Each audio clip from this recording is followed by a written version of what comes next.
Vamos a leer desde el verso 3 hasta el versículo 11 del capítulo 1 de Colosenses. Capítulo 1, desde el verso 3 hasta el 11. Damos gracias a Dios, el Padre de nuestro Señor Jesucristo, orando siempre por vosotros, al oír de vuestra fe en Cristo Jesús y del amor que tenéis por todos los santos, a causa de la esperanza reservada para vosotros en los cielos, de la cual oísteis antes en la palabra de verdad, el Evangelio, que ha llegado hasta vosotros, así como en todo el mundo está dando fruto constantemente y creciendo, así lo ha estado haciendo también en vosotros, desde el día que oísteis y comprendisteis la gracia de Dios en verdad, tal como lo aprendisteis de Epafras, nuestro amado consiervo, quien es fiel servidor de Cristo de parte nuestra, el cual también nos informó acerca de vuestro amor en el Espíritu. Verso 9. Por esta razón también nosotros, desde el día que lo supimos, no hemos cesado de orar por vosotros y de rogar que seáis llenos del conocimiento de su voluntad en toda sabiduría y comprensión espiritual, para que andéis como es digno del Señor, agradándole en todo, dando fruto en toda buena obra y creciendo en el conocimiento de Dios, fortalecidos con todo poder según la potencia de su gloria, para obtener toda perseverancia y paciencia con gozo. La verdad principal, como creyentes debemos vivir orando por la iglesia local para que Dios nos conceda que los creyentes crezcamos en el conocimiento de Él, para que vivamos vidas que le agraden y para que le sirvamos mejor sin desmayar. Comienzo realizando una consulta. ¿Cuándo debemos de orar más? ¿Cuando hay paz o cuando hay problemas? Y antes de responder esta pregunta, lo que voy a hacer es comentar lo que es nuestra inclinación a hacer. Nuestra inclinación, entiendo yo, es orar más cuando estamos atravesando problemas, ¿no? Y generalmente cuando estos problemas incluso son tan grandes que los vemos inmanejables. De hecho, personas que pueden hasta confesarse como no creyentes en situaciones límite así, entonces ellos vuelcan la mirada o piden SOS a Dios, ¿no? Y te pueden buscar incluso mencionando y pidiendo que ores por ellos. Tristemente, en muchos casos, esto va a ser una situación temporal hasta que ellos salgan de esos aprietos. Ahora, eso pasa en personas que no son creyentes, ¿no? Y bueno, nosotros también fuimos así. Ahora que somos parte del pueblo de Dios, ¿eso ha cambiado? Y tal vez en este punto muchos quisiéramos decir que sí ha cambiado, pero tal vez por un tema hasta cultural que nos refuerza, ¿no?, a esperar siempre a lo último, por así decir, es que todavía en muchos casos nosotros tendemos en tiempos de calma, en tiempos de paz, a relajarnos, ¿no?, hasta que otra vez se presenten situaciones complicadas, difíciles, que nos hagan buscar a Dios.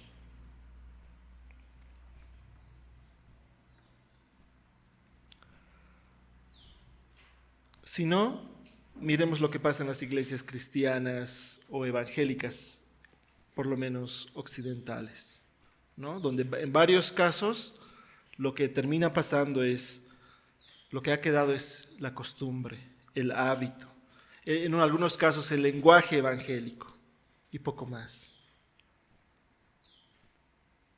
Y cuando nos vemos confrontados con la misma palabra, como con sermones pasados donde se predicaba sobre lo que era el temor de Dios, entonces nos damos cuenta que en algunos casos no estamos creciendo en ese temor de Dios. En algunos casos no hay crecimiento en conocer a Dios. O no hay crecimiento en buscar, en esforzarnos por hacer la voluntad de Dios.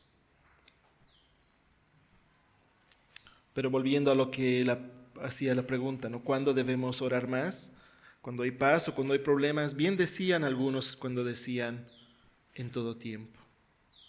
El apóstol Pablo, en 1 Tesalonicenses 5:17, dice ese versículo fácil de recordar, ¿no?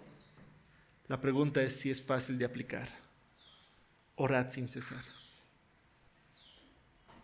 El apóstol Pablo también en Filipenses 4:6 dice, por nada estéis afanosos, antes bien en todo, mediante oración y súplica con acción de gracias, sean dadas a conocer vuestras peticiones delante de Dios. Pero Dios nos conoce, sabe que muchas veces nos vamos a estancar o no crecemos, y para tratar con nosotros precisamente va a usar aflicción, va a usar dificultad, pero es con un bien, nuestro crecimiento.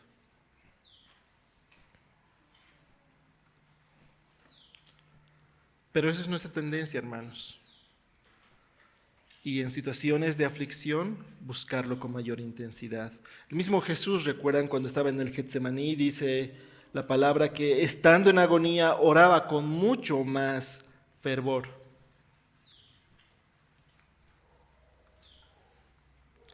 Después podemos pasar al libro de Hechos y en el libro de los Hechos vamos a ver algo semejante, ¿no? Que precisamente hay persecución y eso en un contexto de persecución que la iglesia cristiana crece.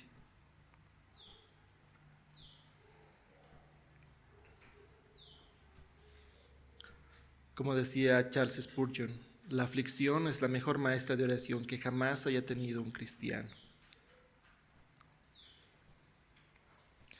Pero en el pasaje que leemos en Colosenses pasa algo distinto.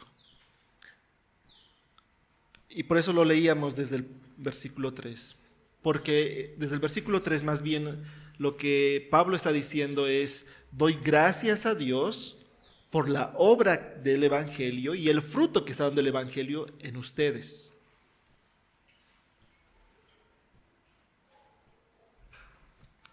Es evidente, se nota el amor en el Espíritu entre creyentes. Pero en ese contexto dice, lo que dice el versículo 9, por esta razón, también nosotros desde el día que lo supimos, no hemos cesado de orar por vosotros. Es decir, en este caso, no es que la situación estaba, por así decir, muy crítica, sino más bien los está elogiando, están yendo por buen rumbo. Se nota el amor en el Espíritu que se tienen entre ustedes. Es evidente ese fruto que es obra del Evangelio, consecuencia del Evangelio. Pero escucho de eso y lo que hago es orar por ustedes.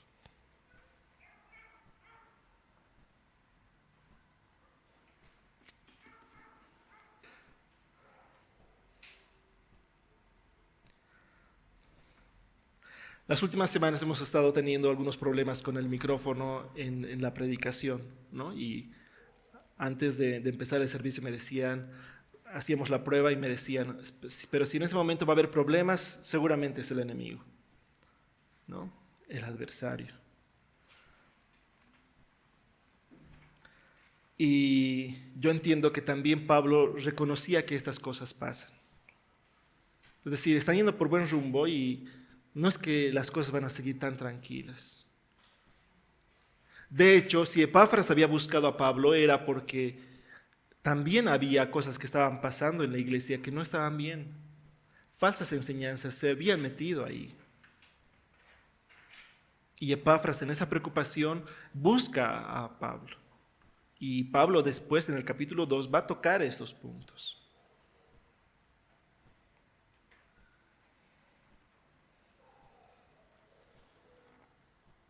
Entonces es como Pablo dice en Tesalonicenses, cuando debemos orar, orar en todo tiempo, sea que estamos en tiempos de tranquilidad, de paz, como también si estamos en tiempos de aflicción. Los creyentes debemos vivir en oración, perseverar en oración.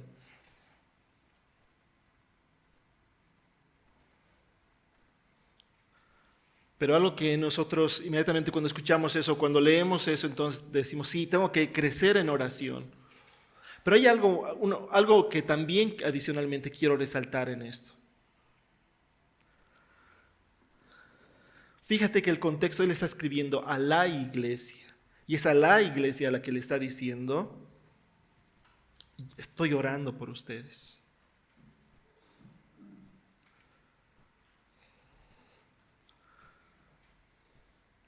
¿Quién como creyente puede levantarse y decir, toda mi vida cristiana ha sido de crecimiento, ¿no? Y he estado creciendo y no he tenido bajones, no he tenido estancamiento, no he tenido declives?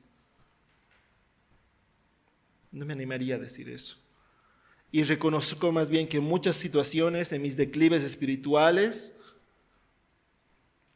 han sido las oraciones de otros que me han sostenido o incluso me han sacado de donde estaba. Y debo reconocer que no han sido mis propias oraciones, han sido las oraciones de otros. Y con esto obviamente no quiero atribuir el mérito a esos otros, pero Dios ha usado a esas personas. Escuchando sus oraciones, su ruego, el clamor de otros que estuvieron orando por mí y seguramente estuvieron orando por ti. Y eso es lo que Pablo está diciendo, no hemos cesado de orar por vosotros. Qué importante es que otros estén orando por nosotros. Qué importante, desde el otro lado, qué importante es que nosotros estemos orando por otros.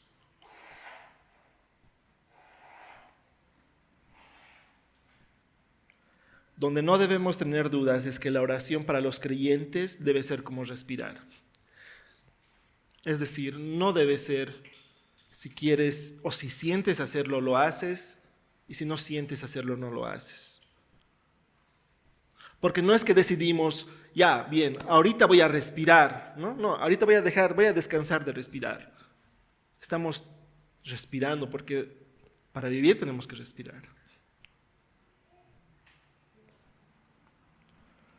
Todo el tiempo estamos respirando. Así nuestras vidas deberían ser vidas de oración.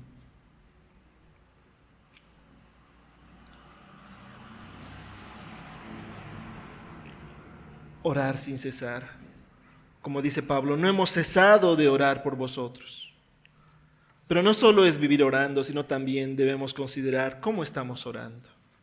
¿Cuál es el propósito de la oración de Pablo en este caso? Que él la va a explicar. Pablo no va a ocultar la razón por la cual está orando por ellos. Y no sé si a ti te ha pasado donde tú puedes tener un montón de conflictos, ¿no? Y se lo comentas a algún hermano y este hermano te dice, estoy orando por ti, por esto. Y a veces ese por esto no es por lo que tú quisieras, ¿no? Es decir, si estás pasando una situación, una crisis económica, no es así para que se solucione eso, sino te dice por esto, para que confíes en el Señor en este tiempo. O si fuese un asunto de salud, o si fuese un asunto familiar.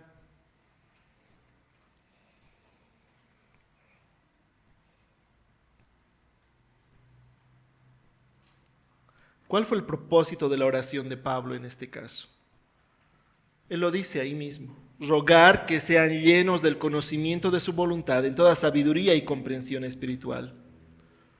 ¿Así son nuestras oraciones? En muchos casos, adormecidos por nuestras conciencias, por vivir vidas bastante terrenales, nuestras oraciones se resumen mayormente a lo que es más básico, ¿no? A lo que es más urgente. Es decir, voy a dar gracias a Dios por los alimentos, tengo este sueño, tengo este deseo, voy a orar hasta que se cumpla, estoy metido en este problema, voy a orar para salir de este problema o para solucionar este problema. O a veces también nuestras oraciones pueden ser más contándole a Dios como en un noticiero, ¿no? Lo que estamos pasando, lo que está pasando, como si Dios no supiera.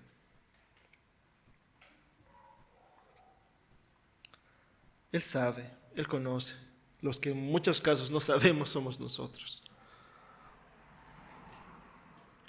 Rogar que sean llenos del conocimiento de su voluntad en toda sabiduría y comprensión espiritual.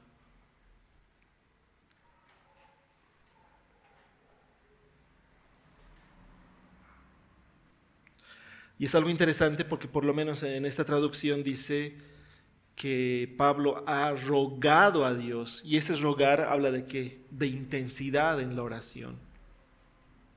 De no una solicitud más. Es decir, ese es el énfasis. Que los miembros de la iglesia en Colosas, en ese caso, sean llenos del conocimiento de su voluntad en toda sabiduría y comprensión espiritual.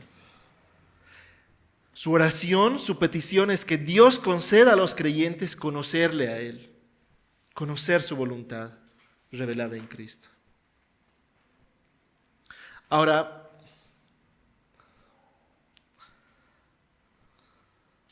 hay que tener cuidado porque muchas veces nosotros podemos exaltar el conocimiento en sí mismo, ¿no? De hecho, esa era una dificultad que tenían los griegos, ¿no? Porque ellos exaltaban el conocimiento en sí mismo y por eso de los más respetados eran quienes, los filósofos griegos. Pero no está hablando en este caso de ese conocimiento que enorgullece. No está hablando de ese conocimiento de solamente hacer crecer nuestra mente. Pablo no usa la palabra gnosis para hablar de ese conocimiento. Pablo usa otra palabra, epignosis, que significa conocimiento pleno, profundo, relacional, que surge de Cristo mismo. No es una mera transmisión de información, es decir, no sabías esto, ahora ya sabes esto. ¿No? Como no sabías esta noticia, ahora ya sabes esta noticia. No está hablando de eso. Pablo está hablando de un conocimiento que transforma. Y de hecho, nosotros de esa manera hemos creído el Evangelio para poder decir que somos creyentes. Hemos creído de verdad que Jesucristo ha vencido la muerte y que hemos sido perdonados por su sacrificio. No solamente en un entendimiento intelectual, sino en un entendimiento que nos ha llevado a reconocer nuestra maldad, nuestra deuda con Dios, a reconocer nuestra necesidad de Cristo. Ese evangelio de esa manera lo hemos comprendido. Pero ¿por qué después creemos que lo demás de la vida cristiana es solamente un conocimiento intelectual o doctrinal? Pero a veces mal entendemos ese tema doctrinal, ¿no? Y especialmente cuando ahora se utiliza tanto el sana doctrina para todo.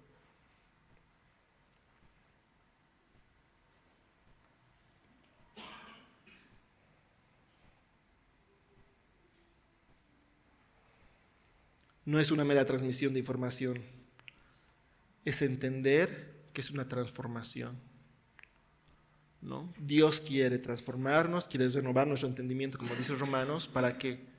Para que nuestras acciones sean diferentes, para que nosotros seamos diferentes. Ahora quiero que identifiques que en la acción de Pablo es percibible la acción de Dios y a la vez la responsabilidad humana. Pablo oraba a Dios porque Dios es el que puede hacer que nosotros seamos transformados. Porque nosotros no tenemos la capacidad de transformar a otros, ni siquiera de cambiar nosotros mismos en nosotros mismos. De hecho, muchas veces lo hemos debido intentar y hasta frustrados salimos porque fracasamos.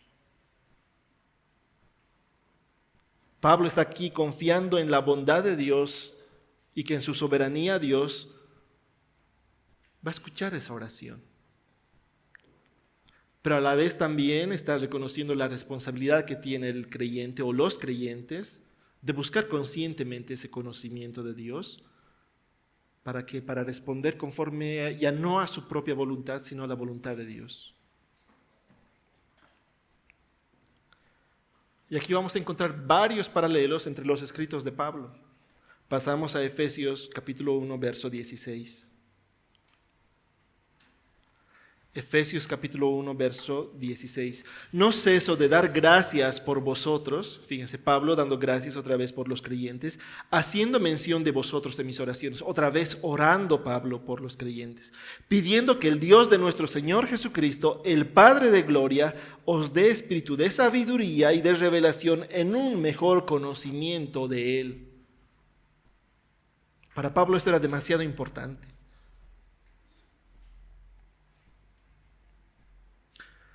¿Para qué es necesario crecer en el conocimiento de Dios y su voluntad? La respuesta tal vez más básica o primaria que podríamos dar es porque lo necesitamos. Necesitamos no seguir siendo los mismos. Necesitamos crecer en fe, necesitamos crecer en confianza. Necesitamos crecer en nuestro rol de padres, en nuestro rol de cónyuges. Necesitamos no ceder tan fácil ni tan rápido ante las tentaciones de este mundo.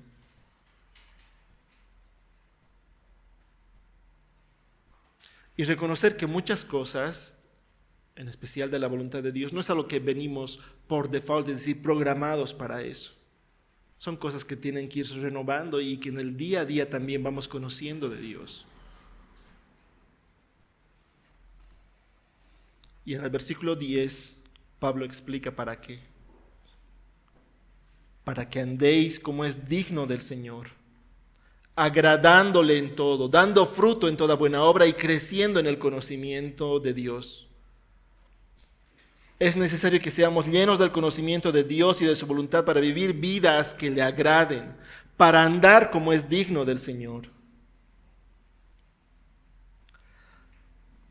En los años 90 se hizo popular en iglesias evangélicas y especialmente en ministerios de jóvenes o grupos de jóvenes evangélicos el movimiento What Would Jesus Do? Perdón por cómo lo he pronunciado, tal vez no lo he pronunciado mejor, que significa ¿qué es lo que haría Jesús? Pero esta propuesta de qué es lo que haría Jesús, un siglo antes ya había sido propuesto por el pastor Charles Sheldon, ¿no? Él tenía un libro devocional titulado En sus pasos. Y entonces él buscaba de aplicar, ¿no?, ese pensamiento, que nosotros nos expongamos ante ese pensamiento. En esta situación, ¿qué es lo que haría Jesús? La idea de que tenía este pastor Sheldon era afectar la ética social de los cristianos.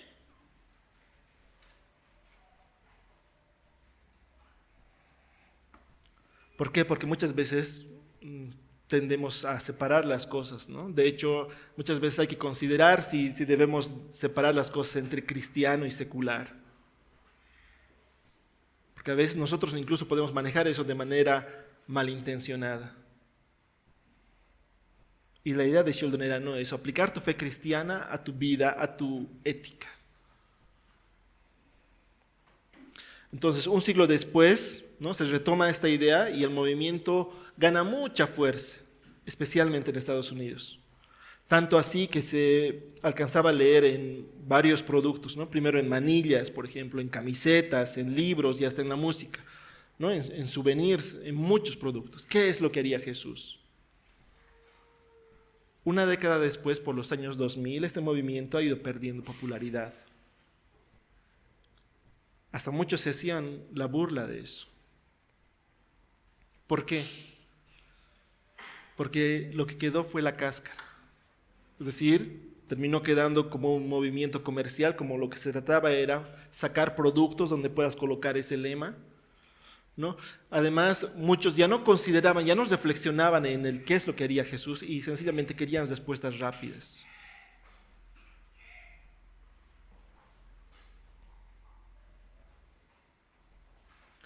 Porque muchos solamente abrazaban ese lema sin considerar, sin reflexionar al respecto. Y algunos jóvenes terminaban actuando más por imitación que por convicción. Su base ya no era el Evangelio. ¿Y qué es lo que transforma? El Evangelio. Y entonces solamente era una moda más, por imitación moral. ¿Cuál fue el error en ese movimiento? La falta del conocimiento de Dios y de conocer también su voluntad. Para algunos se volvió, sé como Jesús usando tu propio esfuerzo.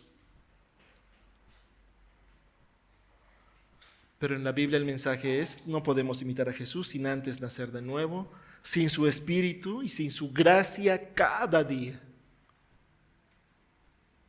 Tal vez podríamos más bien preguntar, ¿qué quiere Jesús que yo haga según su palabra?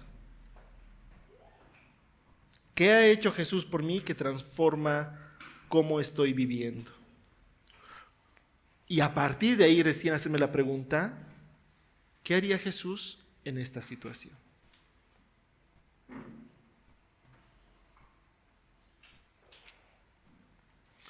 ¿Por qué comento eso? Porque debemos partir por reconocer que muchas cosas necesitamos sabiduría. Pero como dice Santiago, si necesitamos sabiduría, que se la pidamos a Dios.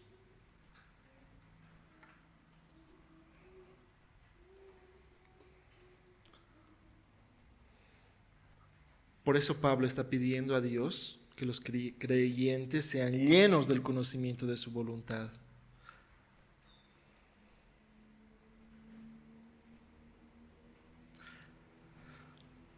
Porque la forma como anda el pueblo de Dios va a traer honra o deshonra al nombre de Cristo.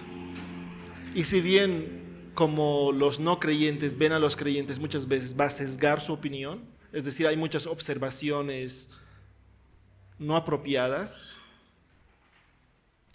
pero también es cierto que en ocasiones el cómo el creyente vive, el cómo el creyente actúa, el cómo el creyente reacciona, es motivo de deshonra de Cristo.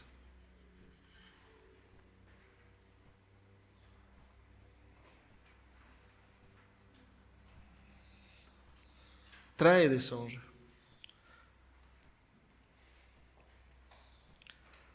Y vean cómo las ideas de Pablo se van repitiendo. Otra vez pasamos a Efesios capítulo 4, verso 1. Efesios capítulo 4, verso 1. Yo pues, prisionero del Señor, os ruego que viváis de una manera digna de la vocación con que habéis sido llamados.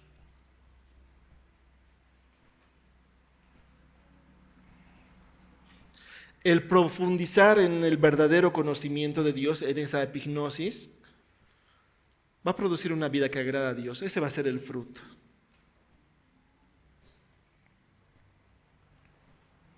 ¿Por qué? Porque el Evangelio tiene el poder para transformar. Hasta cuando se han hecho análisis sociales de cómo ha transformado la cultura cuando ha entrado el cristianismo, se ha visto eso. O sea, eso es algo innegable. Porque el verdadero Evangelio transforma. Volvamos a Colosenses, nos adelantamos un poquito, Colosenses capítulo 2, verso 6. Por tanto, de la manera que recibisteis a Cristo Jesús, el Señor, así andad en Él.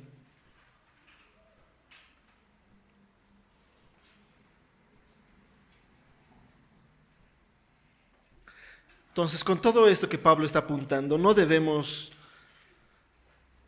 dejar de vista que no solamente Dios está interesado en salvarnos de su justa ira. Él quiere transformarnos. Él quiere transformar nuestra conducta, nuestra forma de vida.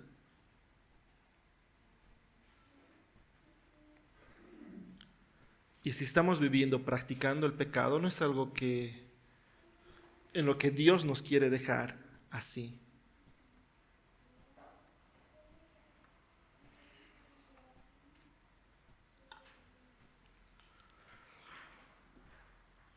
Segunda de Corintios capítulo 5, verso 9. Segunda de Corintios capítulo 5, verso 9 y 10. Por eso, ya sea presentes o ausentes, ambicionamos serle agradables, porque todos nosotros debemos comparecer ante el tribunal de Cristo, para que cada uno sea recompensado por sus hechos estando en el cuerpo, de acuerdo con lo que hizo, sea bueno o sea malo. Entonces hay una intencionalidad. Dice esto como algo bueno, ambicionamos serle agradables. Debe ser nuestra intención, debe ser nuestro deseo, debe ser nuestra oración. Otra vez a Efesios 5, verso 8 al 10. Porque antes erais tinieblas, pero ahora sois luz en el Señor. Andad como hijos de luz, porque el fruto de la luz consiste en toda bondad, justicia y verdad, examinando que esto es lo que agrada al Señor.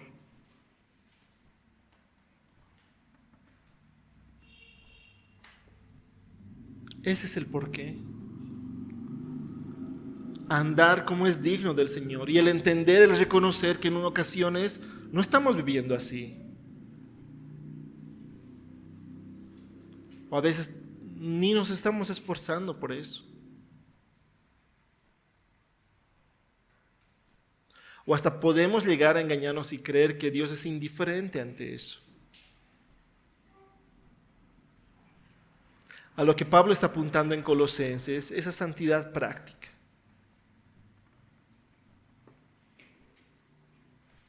Una vez que somos hijos de Dios, no es que por lo que hacemos dejamos de ser hijos de Dios. Es decir, no estoy hablando de eso, no estoy hablando de pérdida de salvación. Pero lo que hacemos va a afectar nuestra comunión con Dios, cómo estamos viviendo.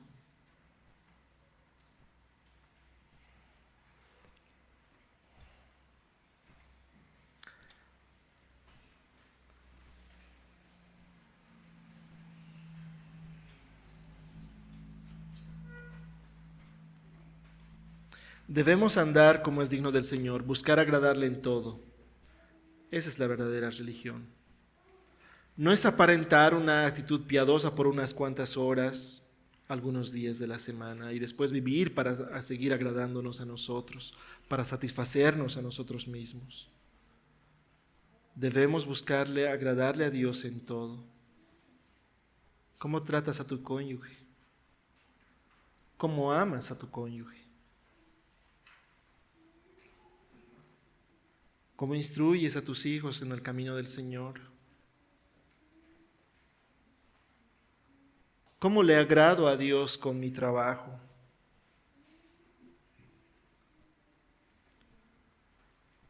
¿Cómo respondo ante las ofensas de otros?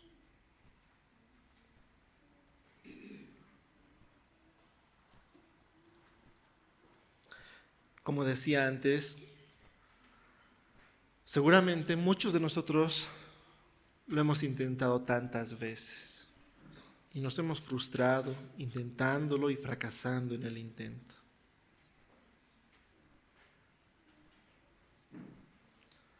Pero esta idea de Pablo no termina en el versículo 10. Vamos a leer el versículo 10 y el 11. Colosenses 1. Para que andéis como es digno del Señor, agradándole en todo, dando fruto en toda buena obra y creciendo en el conocimiento de Dios, fortalecidos con todo poder según la potencia de su gloria para obtener toda perseverancia y paciencia con gozo. ¿Cómo andar como es digno del Señor? No es conforme a nuestras fuerzas. Más bien, como dice el pasaje, somos fortalecidos con todo su poder, conforme a la potencia de su gloria.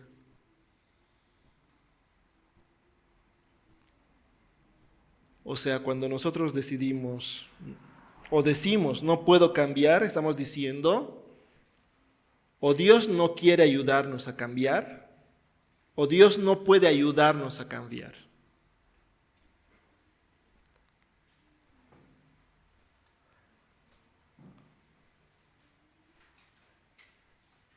Creo que ambas afirmaciones serían muy osadas, y aun si así fuera, nuestra oración debería ser procurar agradarle en todo.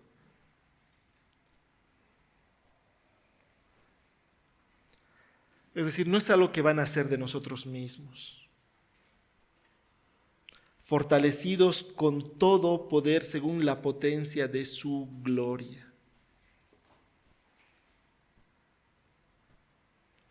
Para que Dios nos dé la fuerza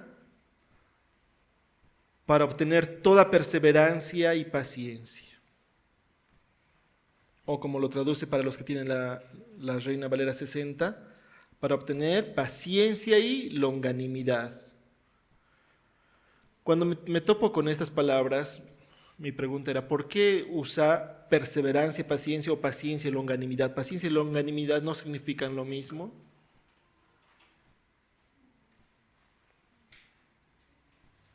¿Por qué Pablo usa dos palabras para referirse a paciencia?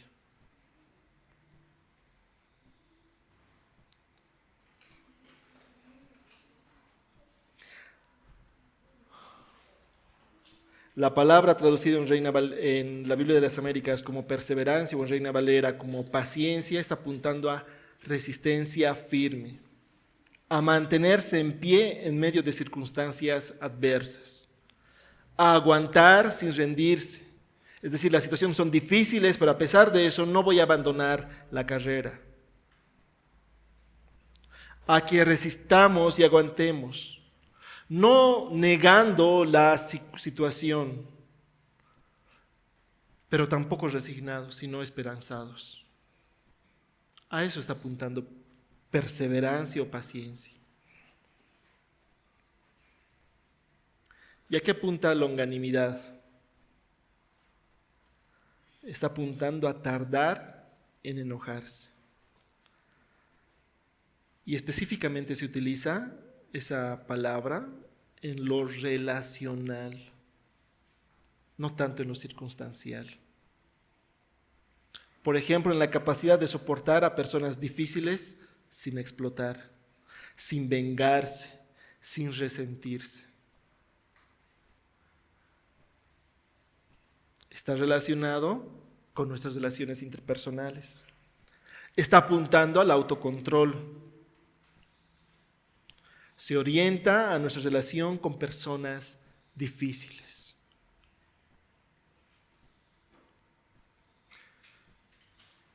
¿Por qué Pablo entonces ha usado eso? Porque sabe que lo vamos a necesitar. En nuestra vida cristiana vamos a enfrentarnos a situaciones complicadas, difíciles, pruebas y también a personas difíciles.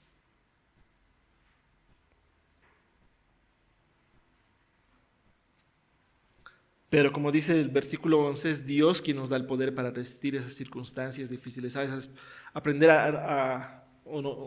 enseñarnos a tener autocontrol con personas difíciles y amarlas. Es decir, que nosotros resistamos esas situaciones difíciles, que amemos a esas personas difíciles, es una señal sin duda de que Dios está obrando.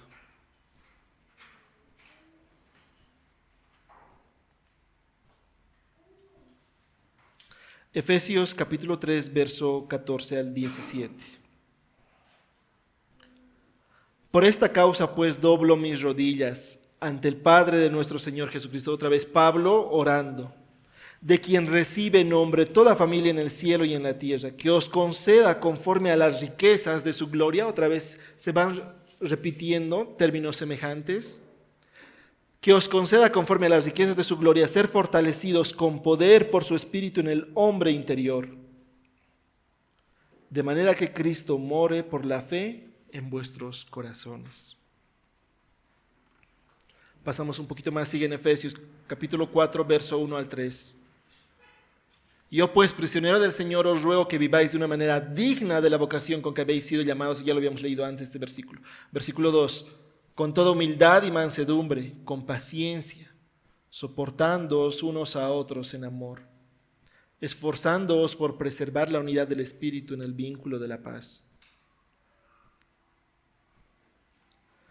Por medio de la oración es Dios quien nos fortalece con su glorioso poder para que perseveremos en toda situación y no nos rindamos. El poder de Dios, más que verse como hechos extraordinarios, se ve en la perseverancia y en el sufrimiento. ¿Y cómo reaccionamos ante esas circunstancias? ¿Cómo reaccionamos ante personas difíciles? La gracia de Dios no solo nos perdona, también nos va a capacitar, nos va a transformar. Es decir, Dios sí está interesado no solamente en nuestra salvación, también en nuestra santificación. Y eso es real.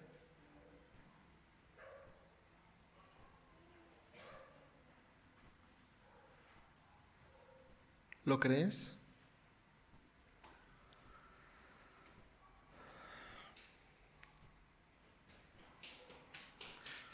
Esa es la oración de Pablo por los colosenses, por la iglesia de los colosenses. Que crezcan en el conocimiento de Dios. ¿Para qué? Para que anden de tal forma que le agrade a Dios. Así, y esa iglesia va a perseverar aún en situaciones de dificultad.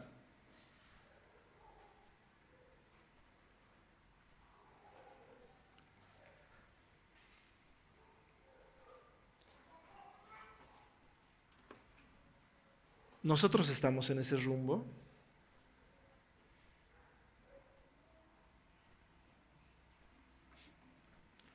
Es una práctica habitual entre nosotros que oremos unos por otros.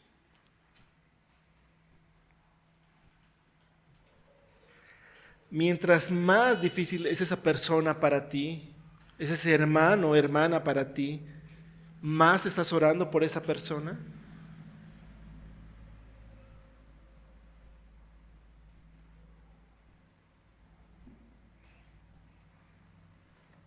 Pablo ora para que la iglesia conozca mejor a Dios, porque conocer a Dios nos va a transformar.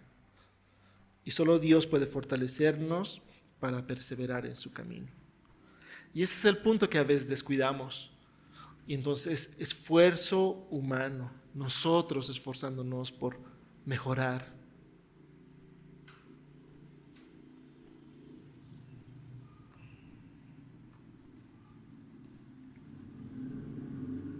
Pero es Dios quien nos fortalece. Y es por eso que debemos orar, porque no es una obra nuestra, aunque sí va a ser nuestra responsabilidad si lo hacemos o no.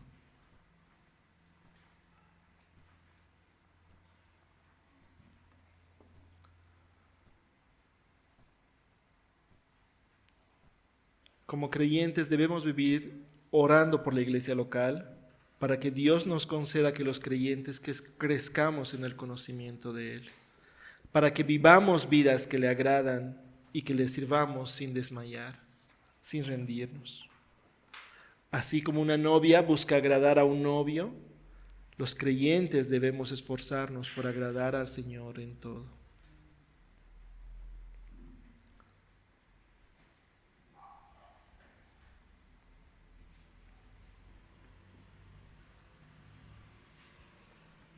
Oremos para que los creyentes conozcamos más a Dios, conozcamos más su voluntad, que Dios nos dé esa sabiduría que necesitamos,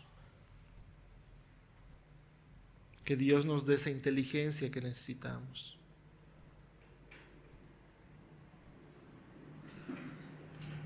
Y que también sea este un ejercicio de fe, confiar en su poder, en su poder. Como dice esta serie, Cristo es suficiente. Cristo es suficiente para sostenernos.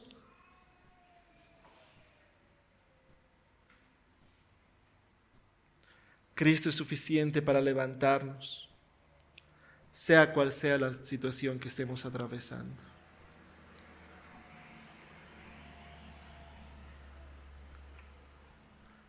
Pero al final esto se puede quedar en un sermón más o llevarnos a lo que debemos de hacer, a donde debemos empezar, orando, orando.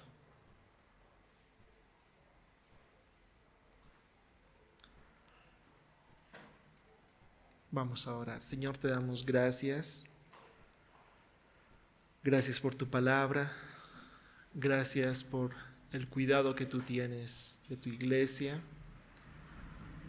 Gracias por el poder de tu palabra.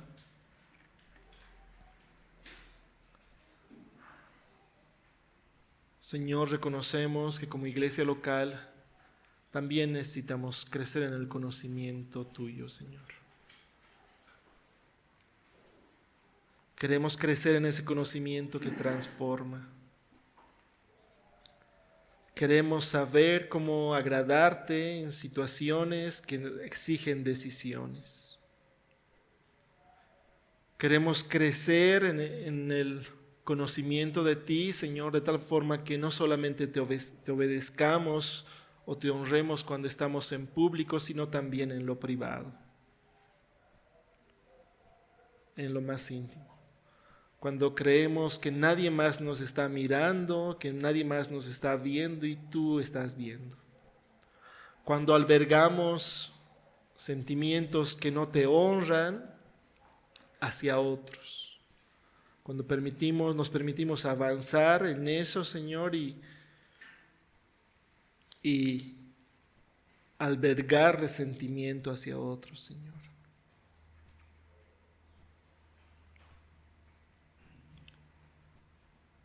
Queremos crecer, Señor, en eso. Queremos crecer en la confianza en ti. Muchas veces, Señor, fallamos en cosas y vemos nuestra vida y vemos como que no hemos avanzado en eso, Señor. Pero tú puedes ayudarnos. Y te rogamos que nos ayudes. Te rogamos que nos ayudes a honrarte,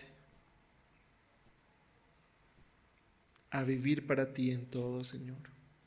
Yo sé que no es un camino de puro ascenso, hay dificultades, tú conoces esas dificultades, tú sabes cuando nos cansamos, tú sabes, Señor, cuando incluso te cuestionamos, tú lo sabes todo, Señor. Pero gracias por esa fidelidad a tus promesas de saber que no nos sueltas ni nos descartas. Gracias por esa paciencia que muestras con nosotros, Señor. Gracias porque no te cansas de nosotros.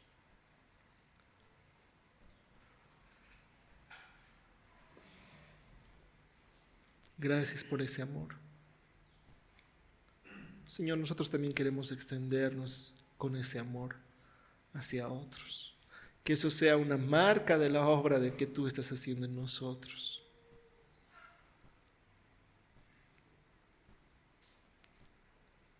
Gracias por la obra de tu Espíritu Santo. Gracias por ese amor que muestras a cada uno de tus hijos. En el nombre de Jesús, amén.